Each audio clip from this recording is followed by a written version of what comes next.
할렐루야. 기쁜 성탄이 되시기를 주의 이름으로 축원합니다. 벌써 성탄이 되었네요. 성탄 주일입니다. 오늘은 25일은 성탄절이고요. 세월이 왜 이렇게 빨리 가는지 모르겠죠. 그러나 세월이 빠른 만큼 여러분, 우리는 완전한 하늘나라 행복에 더 가까이 가고 있는 줄 믿습니다. 별로들 기뻐들 안 하시는 것 같네요. 이 땅에 소망을 두지 않고 하늘에 소망을 두고 살아가는 자들에게는 세월이 빨리 가는 것이 그렇게 아쉽지는 않죠. 그렇죠? 동의를 안 하시는 분들도 많네요. 다만 아쉬운 것이 있다면 한 영혼이라도 더 빨리 구원하지 못한다는 것이 아쉬운 것이죠. 누가복음 2장을 보면요, 누굴 보기 전에는 절대로 죽지 않겠다라고 말한 굉장한 믿음의 사람이 한 사람 나옵니다. 바로 노인 시므온입니다. 그는 예수님을 보기 전에는 절대로 죽지 않겠다고 했습니다. 왜냐? 왜 그랬을까요? 예수님만이 참 소망이라고 믿었기 때문입니다. 당시 이스라엘은 400년 동안 예언이 그친 상태에 있었습니다. 그리고 또 외세의 침략과 압제로부터 벗어나지 못하고 있는 상태에 있었습니다. 그 알렉산더 대왕의 헬라 제국으로부터 지배를 받았었고, 그리고 지금은 로마로부터 지배를 받고 있었습니다. 그들에게는 소망이 없었습니다. 그들은 전능자 하나님, 세상에서 유일하신 그 하나님을 믿는 그런 나라였는데도 불구하고, 그런 택함을 받은 민족이었는데도 불구하고 그들에게는 현실적으로 아무런 소망이 없어 보였다는 사실입니다. 그때의 이 믿음의 사람 시므온은 내가 예수를 보기 전에는 절대로 죽지 않겠다. 왜냐? 그만이 오직 참 소망인 것을 믿기 때문에 그리 말하고 있었다는 것입니다. 여러분, 예수님이 정말 참 소망인 줄로 믿습니다. 우리가요, 오늘날 죄 많은 이 땅이라도 살만한 이유가 있다면 바로 우리의 참 소망 되신 예수가 있기 때문인 것입니다. 그렇죠? 시므온이 정확히 몇 살인지는 알 수 없지만요, 그는 무척이나 장수했던 사람으로 알려지고 있습니다. 게다가 그 성경의 기록을 보면 의롭고 경건하였고 늘 성령이 함께했던 자라고 했습니다. 그럼에도 불구하고 그에게 안타까운 사실이 하나 있었는데, 당시 이스라엘은 소망이 없었고 그래서 그 소망을 기다리고 있었는데 예수를 기다렸다는 것입니다. 어떻게 되었습니까? 그는 예수를 만나게 되었죠.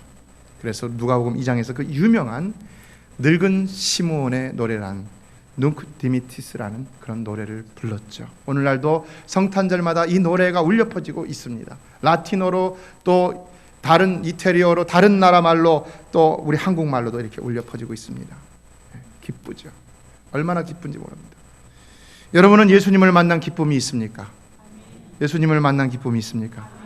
여러분, 예수님을 만나십시오. 예수님을 만나십시오.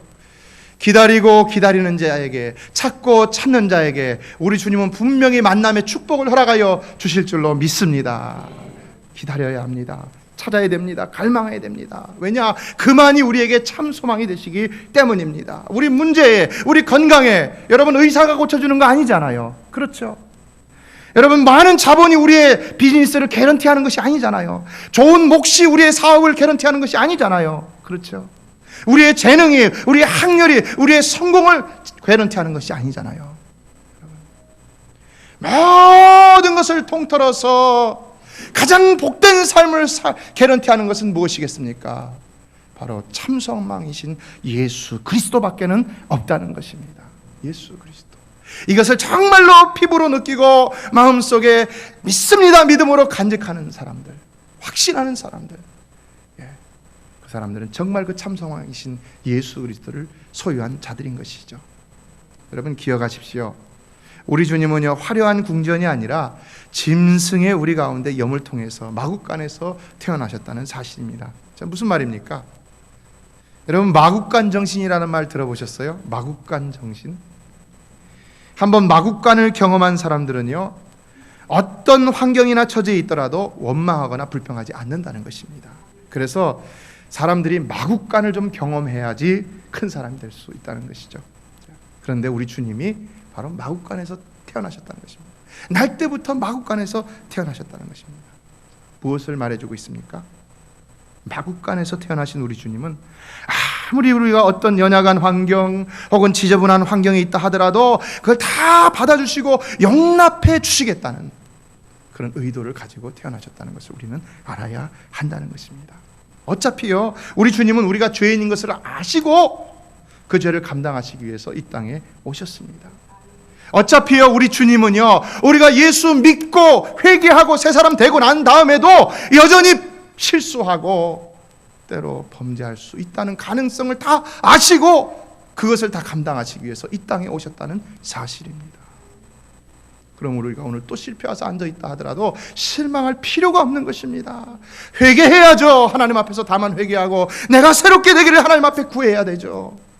그리고 진실되게 결단을 해야 되죠. 하나님, 내가 이전을 나가면 또다시 똑같은 죄를 범하지 않겠습니다. 결단을 해야죠. 그러나 우리가 영원히 하나님으로부터 버림을 받았다는 생각을 해서는 안 된다는 것입니다. 나의 죄악으로 인하여 나는 구원에서 탈락되었다 라고도 생각해서는 아니 된다는 것입니다. 내 형편이 어떠하든지, 왜냐, 우리 주님은 이미 마국간에서 태어나심으로 인하여서 우리의 어떤 연약함도 다 감당하시려고 작정을 하시려고 오신 분이심을 나타내셨다는 사실입니다. 한 마을에 꽃을 파는 할머니 한 분이 계셨는데요, 사람들은 그 할머니를 행복한 할머니다 라고 불렀다고 합니다. 우리 교회도 행복한 할머니들이 많이 계시죠? 네. 왜냐하면 항상 그 얼굴에 행복한 웃음꽃이 피었기 때문이라는 것입니다. 그래서 어떤 사람이 하루는 할머니에게 여쭤보았습니다. 할머니, 뭐가 그렇게 좋으세요? 무슨 좋은 일이 매일이라도 있나 보시죠? 그랬더니 할머님이 특유의 밝은 웃음을 지으시면서 이런 의미 있는 말씀을 하시더라는 것입니다. 잘 들어보세요. 이 나이에 어찌 좋은 일만 있겠습니까? 그러나 저에게는 행복의 비결이 하나 있습니다. 저는 고통을 당할 때마다 예수님을 생각하지요. 예수님은 금요일날 십자가에 못 박히시는 고통을 당했습니다. 그러나 사흘 만에 부활의 새벽을 맞았지요. 그래서 저는 고난이 다가올 때마다 마음속으로 이렇게 다짐합니다. 사흘만 기다리자. 사흘만 기다리자. 사흘만 기다리자. 그런데 그러면 그때부터 제 삶이 한결 행복해지는 것을 경험합니다. 여러분 한번 따라해 보실까요? 사흘만 기다리자. 사흘만 기다리자. 여러분, 옆에 사람이 아무리 남편이 아내가 나를 괴롭힌다고 하더라도, 자녀가 나를 괴롭힌다 할지라도, 내 사업의 문제가 나를 괴롭히고 영적인 문제가 나를 괴롭힌다 할지라도, 어떤 문제가 나를 괴롭힌다 할지라도 사흘만 기다려보자. 사흘만 기다려보자. 우리 주님처럼 여러분, 기다림의 은총이 더해지기를 주님의 이름으로 축원합니다. 인내하시다 보면 우리 주님이 여러분을 찾아와서 그 모든 문제도 해결해 주실 줄로 믿습니다. 대강절은 기다리는 날이요, 그러나 성탄절은 기다림을 만나는 날입니다. 오늘 이 시간이, 이 성탄 주일이 정말 예수 그리스도를 만나는 기쁨의 시간이 되기를 다시 한번 주의 이름으로 축원합니다. 오늘 본문은 예수 그리스도에 대해서 보도하고 있습니다. 세 가지를 보도하고 있는데요, 첫 번째는 동정녀 탄생의 예수 그리스도를 보도하고 있습니다. 예수 그리스도는 동정녀의 몸에서, 다시 말해서 남자를 가까이 하지 않은 여인의 몸에서, 처녀의 몸에서 태어났다는 것이죠. 성경을 돌아가서 보겠습니다. 마태복음 1장을 보면요, 오늘 우리가 읽은 본문의 앞달락 앞에는 아브라함으로부터 모두 42대에 이르는 예수님의 족보를 기록하고 있는데, 유독 예수님의 육신의 부친인 요셉에 관한 기록에 있어서는 독특한 점이 있는 것을 보게 됩니다. 뭐냐면은 요셉 앞까지의 족보의 기록은 전부 한결같이 누가 누구를 낳았다라는 식으로 이어지는데, 유독 요셉만은 낳았다라는 표현이 없다는 것입니다. 한번 읽어볼까요? 마태복음 1장 16절입니다. 유의해서 다 같이 읽어보겠습니다. 시작. 야곱은 마리아의 남편 요셉을 낳았으니 마리아에게서 그리스도라 칭하는 예수가 나시니라. 자, 어떻습니까 여러분? 요셉의 부친 야곱이 요셉을 낳은 것은 나옵니다. 그렇죠? 자, 누가 주어입니까? 야곱이 주어죠. 야곱이 누굴 낳았다는 겁니까? 요셉을 낳았다는 거예요. 그런데 예수님은 어떻게 나오셨다고 기록하고 있습니까? 마리아에게서. 우리가 여기서 이것을 분별하기 위해서 가장 중요한 파악해야 할 것은 뭐냐면, 주어가 누구냐는 것입니다. 여기서 예수님 탄생에 있어서 주어가 누구냐는 것입니다. 다시 한번 볼까요? 16절 하반절을 보겠습니다. 자, 마리아에게서부터 읽겠습니다. 시작. 마리아에게서 그리스도라 칭하는 예수가 나시니라. 누가 주어일 것 같습니까? 예수죠. 우리말의 주격 조사는 은는 이가가 붙죠. 누구는 누구 무엇은 누구가 누구 무엇이 이게 다 주어죠. 여긴 누가 주어로 나온다는 것입니까? 예수님이 주어로 나오신다는 것이죠. 자, 마리아에게서라는 말은 마리아를 통해서 나오셨다는 거예요. 예수 그리스도가. 예수 탄생에 있어 주체는 누구냐? 바로 하나님이시라는 것이죠. 하나님. 하나님이신 예수께서 마리아를 통해서 이 땅에 나오셨다는 것입니다. 자, 그렇다면 어떻게 아무리 하나님의 아들이라 하지만 우리가 얘기할 때 예수님은 온전한 인간이라고 하죠. 온전한 인간의 모습으로 태어나는 그 예수께서 남자도 없이 태어날 수 있는가? 여러분, 우리가 인간적으로 어떻게 이것을 이해할 수 있겠습니까? 어떻게? 여러분은 어떻게 이해하시고 있습니까? 동정녀 탄생에 대해서 어떻게 이해하시고 계십니까? 믿음으로요. 근데 성경은 보다 구체적으로 얘기하고 있죠. 고대 바벨론의 설화나 신화에도 보면요, 접신하여 잉태된 아기가 있다고 그랬고, 또 석가모니도 탄생할 때 그 어머니 뱃속에 흰 코끼리가 들어왔다고 그랬습니다. 또 알렉산더 대왕도 제우스에 의해서 잉태되었다는 신화가 전해져 내려오고, 우리 한국의 역사 속에서도 이런 설화나 신화가 많이 전해져 내려오고 있는 것을 볼 수가 있습니다. 여러분, 그렇다면 예수 동정녀 탄생 이야기도 실제가 아닌 신화나 설화냐라는 것입니다. 그렇지 않죠. 그렇지 않죠. 오늘 본문은 분명히 그것을 구체적으로 말씀하고 있는데, 자, 왜 그런지 우리 18절을 다 같이 읽어보겠습니다. 18절입니다. 시작. 예수 그리스도의 나심은 이러하니라. 그 모친 마리아가 요셉과 정혼하고 동거하기 전에 성령으로 잉태된 것이 나타났더니. 어떻게 예수 그리스도가 동정녀 마리아의 몸을 통해서 남자도 없이 남편도 없이 태어날 수 있었다는 것입니까? 성령으로 잉태되었기 때문이라는 것이죠. 이것을 어떻게 이해할 수 있을까요? 성령으로 잉태되었다. 이에 대해서 초대교회 유명한 신학자 오리겐이라는 사람은 예수 그리스도는 성령의 창조의 능력에 의해서 태어났다라고 그렇게 말하고 있습니다. 왜냐하면 이 본문에 쓰인 이 성령이라는 말이요, 아주 우연치 않게요, 창세기 1장 2절에 우리 한번 찾아볼까요? 성경 맨 앞에 있으니까 찾기가 쉽습니다. 한번 보겠습니다. 창세기 1장 2절입니다. 창세기 1장 2절에도 나오는데 다 같이 한번 읽어보겠습니다. 성경을 맨 앞에 피면 됩니다. 1장 2절이요. 시작. 땅이 혼돈하고 공허하며 흑암이 깊음 위에 있고 하나님의 신은 수면에 운행하시니라. 누가 나옵니까? 하나님의 신 누구십니까? 성령이시죠. 똑같은 단어가 쓰였습니다. 똑같은 성령. 그럴 때 이 창세기 1장 2절에 나오는 이 성령은 어떤 성령이신 것입니까? 창조의 하나님을 얘기하는 것이죠. 창조의 하나님. 성부, 성자, 성령 하나님께서 창조하셨지만은 그 하나님을 표현할 때마다 각기 고유한 단어들이 사용되고 있는 것을 볼 수 있는데, 여기서 사용된 이 마태복음의 헬라어 단어의 히브리 말이 바로 1장 2절, 창세기 1장 2절에서 똑같이 사용되고 있다는 것입니다. 그것은 무엇을 나타내는 것이냐? 여기 나오신 이 성령은 창조의 능력을 지니신 성령으로 표현이 되고 있다는 말인 것이죠. 어떻게 성령으로 예수 그리스도가 인간의 몸에 잉태가 될 수 있었느냐? 그 성령은 바로 창조의 능력을 지니신 분이셨기 때문이라는 사실입니다. 그래서요, 이 창조의 역사는 예수 그리스도께서 성령으로 동정녀 마리아에게서 태어나신 이 창조의 역사는요, 태초의 천지 창조에 버금가는 새로운 역사의 창조인 것입니다. 놀라운 일인 것입니다. 기적인 것입니다. 아주 중요한 창조의, 새 창조의 역사인 것입니다. 왜냐하면요, 여러분, 우리 신앙의 대전제가 있죠. 뭡니까? 성경을 여러분 어떻게 믿을 수가 있습니까? 대전제. 성경을 믿을 수 있는 대전제는 우리가 흔히들 말합니다. 창세기 1장 1절이라고 얘기합니다. 뭡니까? 태초에 하나님이 천지를 창조하시니라. 이것만 믿으면 성경 전체를 못 믿을 것이 없다는 것이죠. 그런데 여기 또 하나의 전제가 우리에게 대전제가 주어지고 있는 것입니다. 그건 뭡니까? 예수 그리스도께서 성령으로 잉태하셨다는 것을 믿기만 한다면 예수 그리스도의 구원을 못 믿을 수가 없다는 것입니다.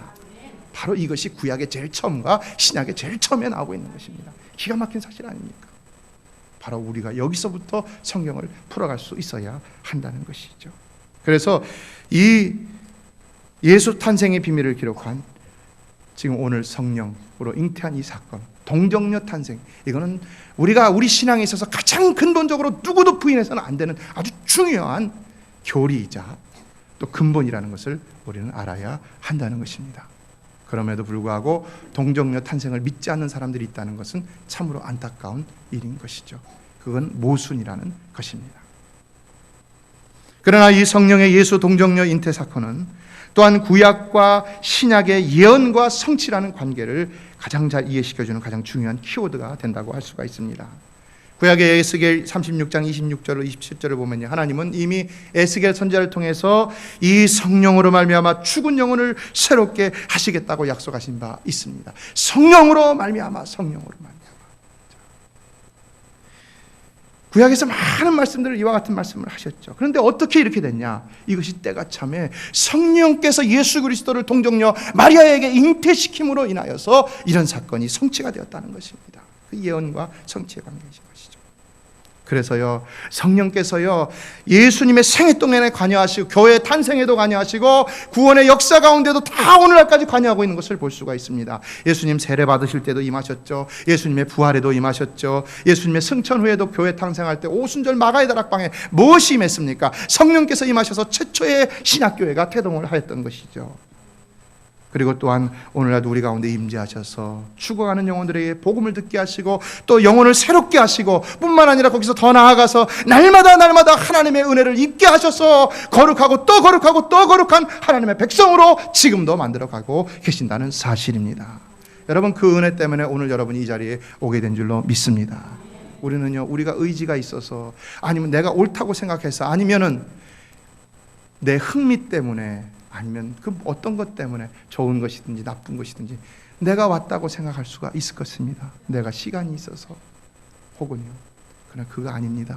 여러분 잘 새겨보세요. 누가 여러분 오늘 이 자리에 오게 하셨는지 그건 오직 성령의 은혜이신 줄로 믿습니다. 성령의 은혜인 것입니다.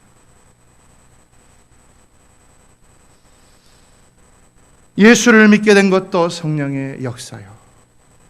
그러므로 그를 나의 주로 부를 수 있게 된 것도 성령의 은혜요. 또 나를 그런 주의 백성답게 살아가도록 만드는 것도 역시 성령의 기적과 같은 구원의 은총이라는 사실입니다. 왜 내게 성령 주셔서 내 마음을 감동해 주 예수 믿게 하는지 주 예수 믿게 하는지 난 알 수 없도다. 내가 믿고 또 의지하는 내가 믿고 또 의지하는 내 모든 영광 잘하는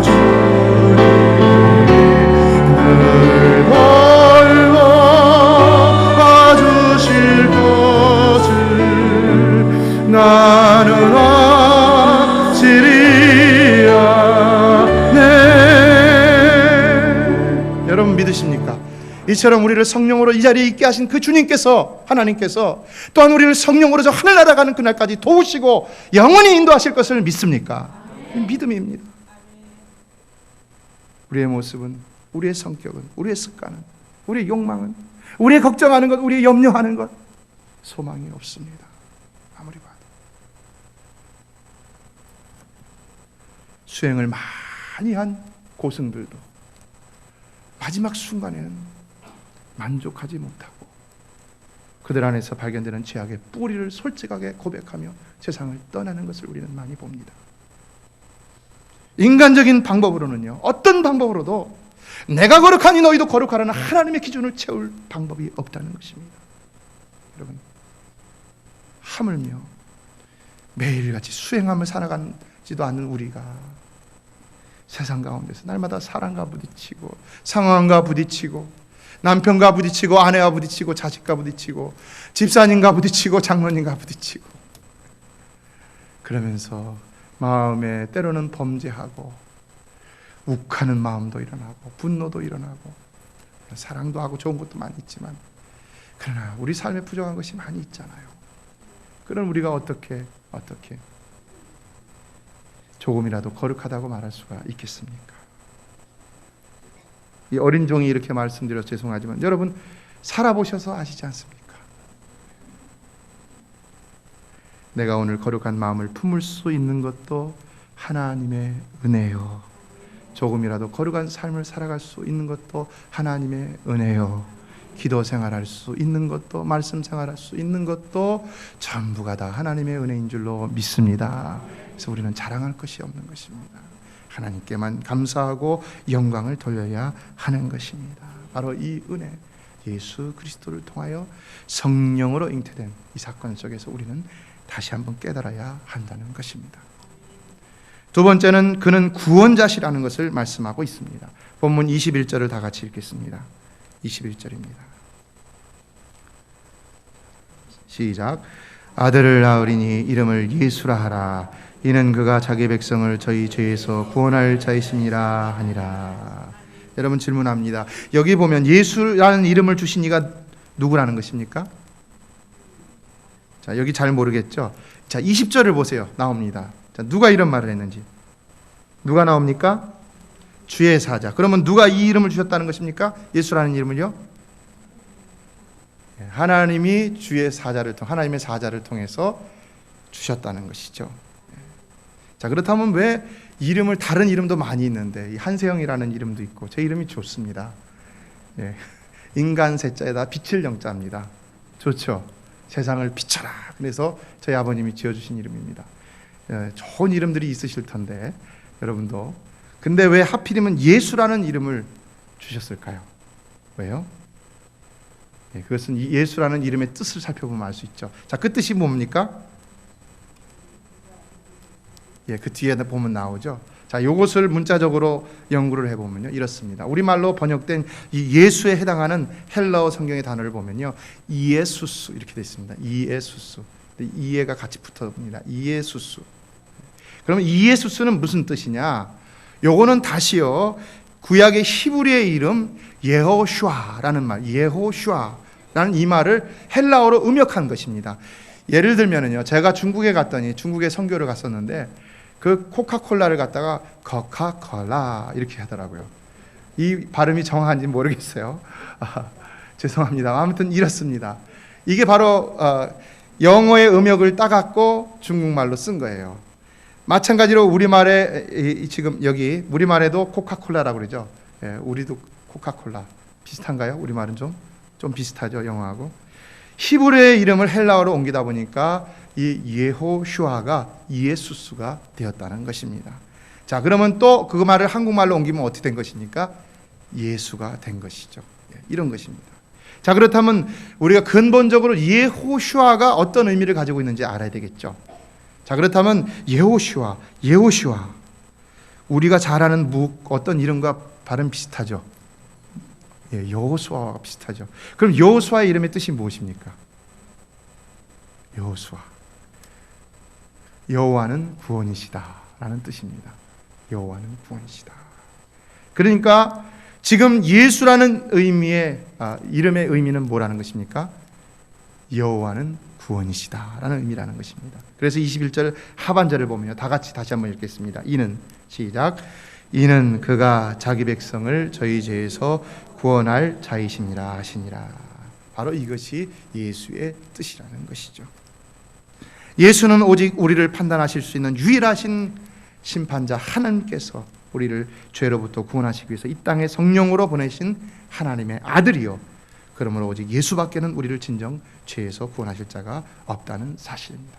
그런데 오늘 본문을 보면은요, 아무나 구원한다고 하지 않고 있는 것을 볼 수 있습니다. 여기 제약이 붙어 있는 것을 볼 수 있습니다. 자, 누구를 구원한다고 말씀하고 있습니까? 금방 읽은 구절에서 자기 백성이라고 그랬죠. 제한적입니까? 제한적이지 않습니까? 제한적이죠. 모든 백성이 아니라 자기 백성이라는 것입니다. 그러면 누가 자기 백성이 됩니까? 누가 예수의 백성이 됩니까? 누가 하나님의 백성이 됩니까? 구원받은 자 너무 막연하지 않습니까? 믿는 자 너무 앞서가지 않았습니까? 백성이라는 건 뭡니까? 뭐가 있어야지 백성이 됩니까? 그렇죠. 왕이 있어야죠. 국가가 있어야죠. 그러니까 하나님을 나의 왕으로 섬기는 자, 예수 그리스도를 나의 왕으로 섬기는 자, 그가 바로 하나님의 백성이요 예수의 백성이 된다는 것입니다. 그렇다면 우리가 어떻게 예수를 나의 왕으로 모실 수가 있습니까? 어떻게 해요? 첫째는 믿음이 있어야 하는 것이죠. 믿음이요. 2000년 전 마국간에서 태어나서 평생 머리 둘 곳도 없이 가난한 삶을 사시다가 끝끝내는 이단자로 몰려갔고 저주의 나무에 잘린 자 다 저주받은 자라 그랬잖아요. 저주의 십자가에서 죽은 예수를 어떻게 여러분 나의 왕으로 삼을 수 있겠습니까? 여러분이 만약에요, 오늘은 지금 2000년 후에 지금 예수를 믿어서 그렇죠. 그래서 그때 문화를 몰라서 그렇죠. 만약에 예수님이 태어나시고 자라시고 그 십자가의 나무에 달려 돌아가신 것을 다 아는 그 시대, 그것이 무엇을 의미하는지를 아는 그 문화를 아는 그 가까운 시대에 살았더라면 여러분 예수를 믿었을 수 있었을 것 같습니까? 쉬운 일이 아닙니다, 결코. 그래서 유대인들이 안 믿었던 겁니다. 안 믿었던 거예요. 어떻게 저런 예수가 나를 구원한다 할 수 있느냐 이렇게 말한 거예요. 그거는요 괜히 그냥 고집 부리는 거 아닙니다. 상식적으로 봤을 때는, 상식적인 객관적인 근거로는 우리가 그를 왕으로 섬길 이유가 그렇게 합당치는 않았다는 것입니다. 않았다는 것입니다. 불가능한 일이었다는 것이죠. 그러므로 여기에는 무엇보다도 중요한 믿음이라는 것이 작용하고 있는 것을 볼 수 있는 것입니다. 자, 그렇다면 여러분은 예수 그리스도가 여러분을 죄에서 구원하신 여러분의 왕이심을 믿으십니까? 네. 어떻게 믿으십니까? 두 번째죠. 이게 더 근본적인 것이죠. 어떻게 믿냐? 성령을 통해서 믿는다. 이것은 성령을 통해서 믿는다. 무슨 말입니까? 내가 내 의지와 내 지식으로 믿는 것이 아닙니다. 믿음은요 지식적인 동의가 아닙니다. 이렇게 따져보고 저렇게 따져보니까 이 예수가 맞는 것 같다, 그래서 내가 믿어보자, 이것이 아닙니다. 믿음은 하나님이 성령을 통해서 우리에게 주시는 선물인 줄로 믿습니다.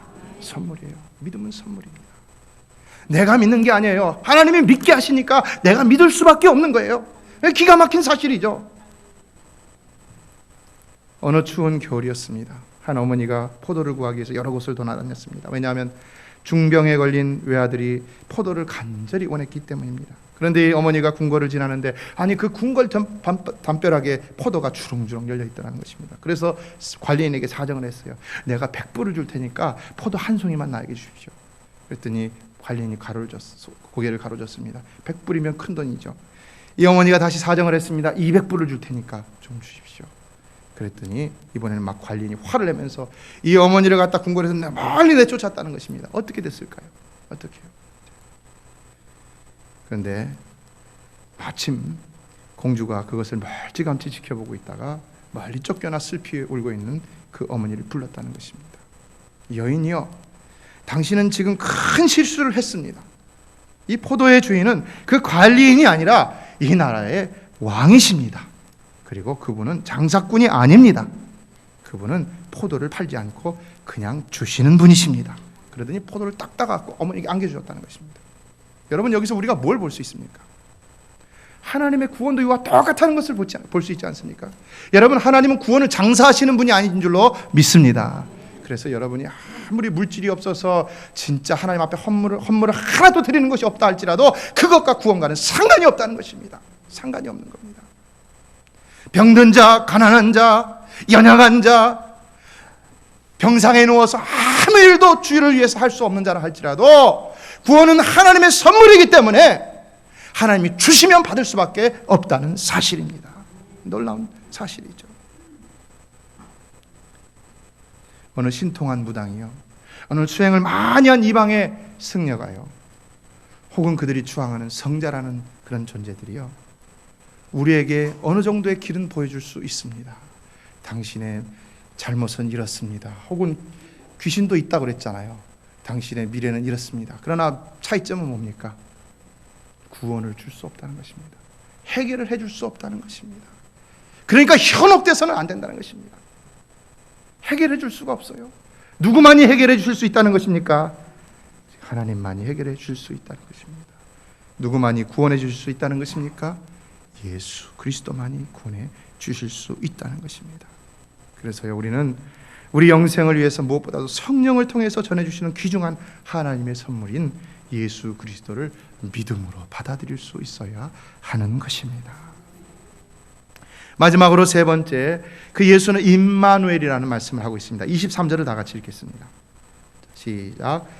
오라, 처녀가 잉태하여 아들을 낳을 것이요 그 이름은 임마누엘이라 하리라 하셨으니 이를 번역한즉 하나님이 우리와 함께 계시다 함이라. 자, 이것도 누가 주신 이름이라는 것입니까? 예, 하나님이시겠죠. 22절을 보면 구체적으로 하나님께서 누구를 통해서요? 옛 선지자들을 통해서 주신 이름임을 알 수 있죠. 그렇다면 왜 또 이런 다른 이름을 주셨겠습니까? 아니, 예수라는 이름 하나만 주면 됐지 왜 또 다른 이름을 주셨겠습니까? 왜요? 이것도 역시 이 이름이 뜻하는 의미에서 찾아봐야 되겠죠. 자, 그렇다면 이 이름 임마누엘, 이 이름의 의미는 무엇입니까? 본문에 기록되고 있죠. 하나님이 우리와 함께 계시다. 그렇다면 왜 예수 그리스도께 하나님께서 이런 이름을 또 주셨다는 것이 되겠습니까? 하나님이 우리와 함께 하신다는 것을 자꾸 알게 하시기 위해서 그 증거로 주셨다는 것을 알 수가 있는 것이죠. 바로 예수를 이 땅에 보내신 것은 하나님이 여전히 죄악 가운데 있는 우리라 할지라도 언제나 함께 계심을 증명해 주시기 위해서 예수 그리스도, 그를 임마누엘로 또한 이름하시면서 우리에게 보내주셨다는 사실입니다.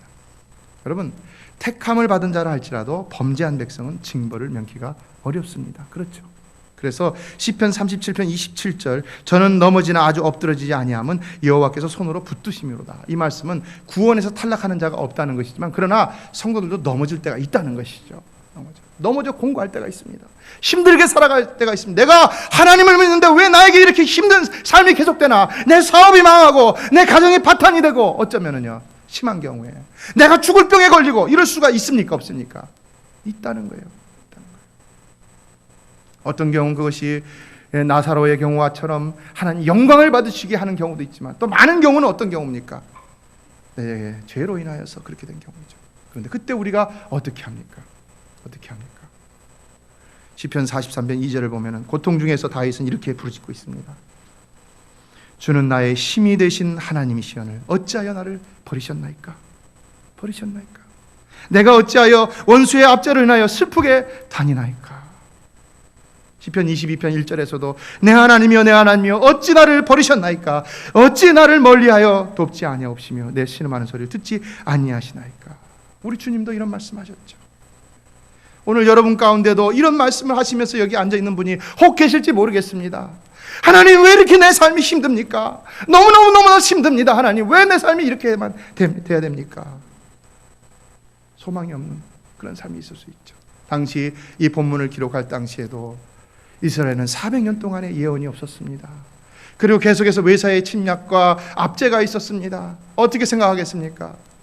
전능자 하나님을 믿는다는 그들, 하나님의 존재는 부인할 수 없지만, 그러나 자신들이 하나님의 구원으로부터 탈락이 됐다, 하나님 우리를 버리셨다라고 생각하지 않을 것입니까? 그렇잖아요. 우리가 징벌을 받을 때 우리는 마치 하나님이 나를 버리신 것처럼 생각할 수가 있다는 것입니다. 그러나 성경은 뭐라고 말씀하고 있다는 것입니까? 하나님은 이제 예수 그리스도를 보냄으로 무엇을 지금 깨닫게 하시고 있다는 것을 임마누엘이라는 이름을 통해서 우리에게 가르쳐주고 있는 것입니까? 그런 상황 가운데서도 우리 하나님은 언제나 우리와 함께 하시고 계신다는 사실을 알려주고 계신다는 사실입니다. 여러분, 우리가 어떤 버림받은 같은 상황 같은 가운데 처한다 할지라도, 죄악으로 인하여 어떤 큰 중죄로 인하여서 중벌을 받는다고 할지라도 내 안에 예수 그리스도를 믿는 믿음만 있다면은 하나님은 절대로 우리를 떠나지 않고 계시는 줄로 믿습니다. 절대로 떠나지 않는 것입니다. 절대로. 나는 구원에서 탈락된 자가 아니에요.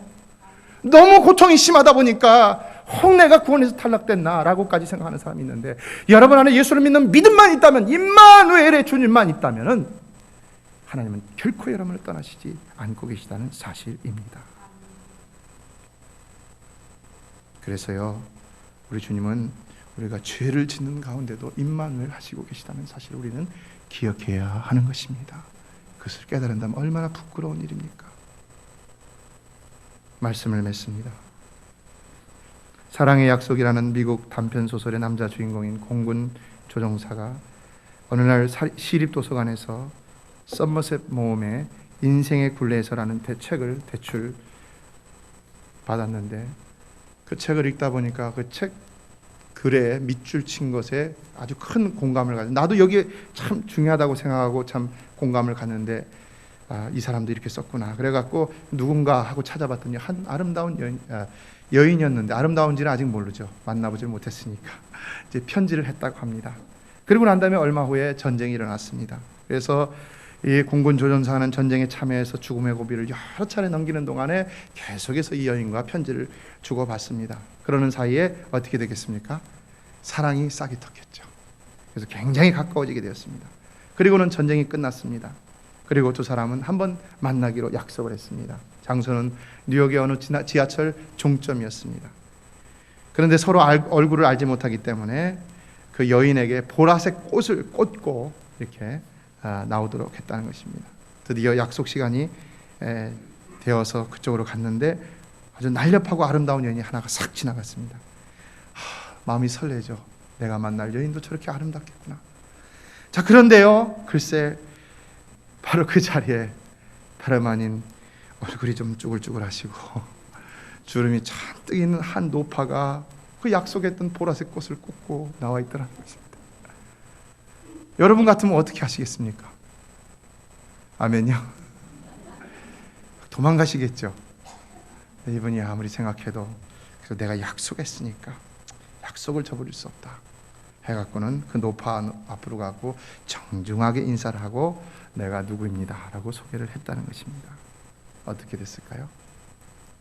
그때 이 노파는 아주 당황스러운 표정으로 사실은 이 보라색 꽃은 주인은 내가 아니라 바로 그 앞에 지나갔던 그 아름다운 여인인데 바로 저 앞에 식당에서 기다리고 있다고 전해달라 했다. 결국은 그 약속을 저버리지 않고 끝까지 지켰던 그 일로 인해서 이 조종사가 아름다운 여인을 얻게 되었다는 이야기죠. 여러분, 우리 하나님도요, 여러분을 절대로 포기하지 않으시는 줄을 믿으시기를 바랍니다. 여러분, 우리 출애굽기 강의에서 말씀드렸죠. 하나님께서 성도를 어떻게 여기신다고 그랬어요? 보석과 같이 여기신다 그랬잖아요. 보석과 같이.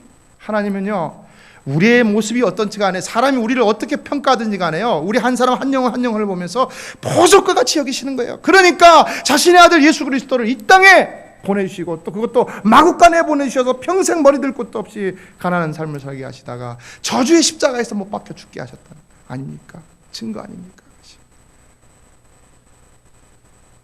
여러분이 지난 한 주간 동안에 영적으로 실패하고 오셨다 하더라도 하나님은 결코 여러분을 포기하지 않으시고, 여러분을 더럽다 하지 않으시고, 여러분을 물리치지 않으신다는 것입니다.